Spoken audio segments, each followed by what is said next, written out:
നമുക്കറിയാം നമ്മുടെ മാതാപിതാക്കളോട് നമുക്ക് വലിയ ബാധ്യതയാണ്.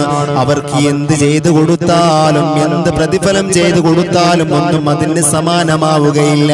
അത്രയ്ക്കും വലിയ കടപ്പാടാണ് നമ്മുടെ മാതാപിതാക്കളോടുള്ളത്. സുലൈമാൻ ഇബ്നു ബുറൈദ തന്റെ പിതാവിൽ നിന്ന് ഉദ്ധരിക്കുന്ന ഒരു ഹദീസ് നമുക്ക് കാണാം. ഒരിക്കൽ ഒരാൾ തന്റെ മാതാവിനെയും ചുമന്ന് കഅബാലയത്തെ തവാഫ് ചെയ്തു. പിന്നെ ഹബീബായ മുഹമ്മദ് മുസ്തഫ സല്ലല്ലാഹു അലൈഹി വസല്ലമ തങ്ങളെ അടുക്കൽ വന്ന് ചോദിക്കുകയാണ്, യാ റസൂലല്ലാഹ് ഹൽ അദ്ദൈതു ഹഖ്ഖഹാ,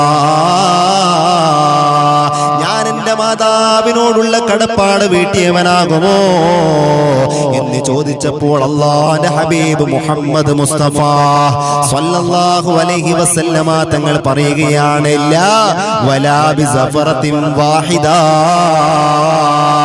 ഒരിക്കലും ആവുകയില്ല.